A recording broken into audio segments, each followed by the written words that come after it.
One PAL program is growing to include everything from chess to wrestling. I'm Jill Horner. This is Comcast Newsmakers. With me this hour is Brett Wells. He is the Operations Director for Greater Norristown PAL. Thanks for being with us. Thanks for having us again. You have a variety of different programs, but talk to us a little bit about PAL in general and some of the goals for you as an organization. Our organization has been in existence since 1974 in Norristown. We've been more visible since about 2004 when we opened up our center at the old Stewart Armory building on Harding Boulevard near Elmwood Park.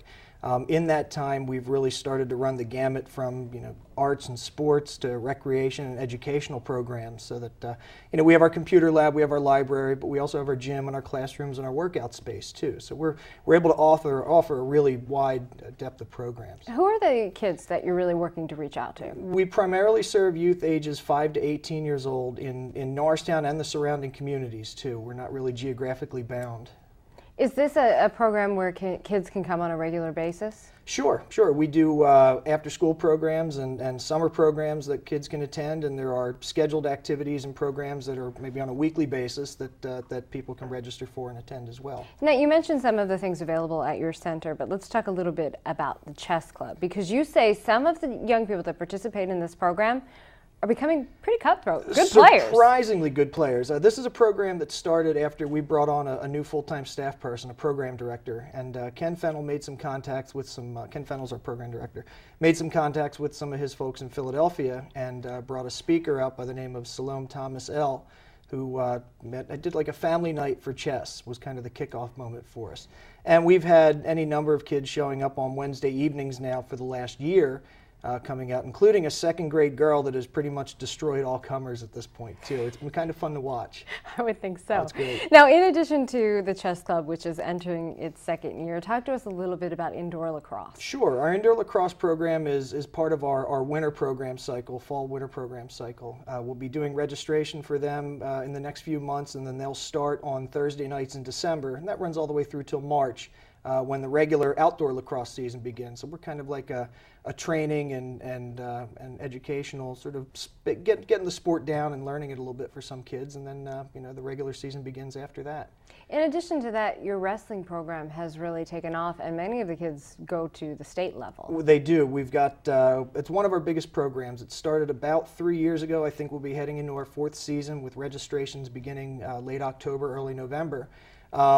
We have 70 plus kids in it consistently every year, and we sent, I think, 4 wrestlers to the state finals last year. One was a state champion in his weight class.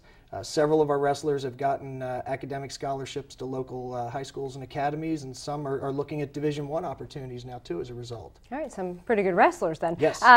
Truancy abatement is a part of what you do as well, and really working with young people to be on the right path. So that they can be successful. Right. It's one of those things that people don't really equate with what we've been doing, but we've been involved in Norristown's truancy abatement program since its inception, actually probably before its inception. And there are kids with truancy issues in the Norristown School District that are referred to the courts. The district judge then sits with those families, as well as about a dozen or so other local agencies. This is led by the Communities that Care program in Norristown and the Norristown Police Department. And they do the intake work to then refer kids into situations where maybe they can avoid the things that are causing them to be truant, whether it's a bullying issue, whether it's an academic issue that our tutors can help with, whether it's an issue that needs some community service time resolved so that they can move on and get past whatever was causing the problem. So we provide a number of services in that regard for truancy. All right, and we just have a minute left, but you have the Philadelphia Power Wheelchair Hockey Program. It's a mouthful. This is something we began to do in partnership with United Cerebral Palsy a few years ago, and it began as us providing space for the program about once a month, and it's just what it is. It's a power wheelchair hockey program.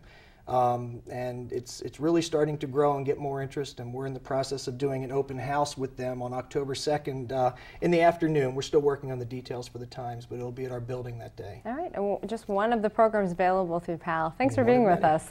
We've been talking with Brett Wells, the Operations Director for Greater Norristown PAL. I'm Jill Horner for Comcast Newsmakers.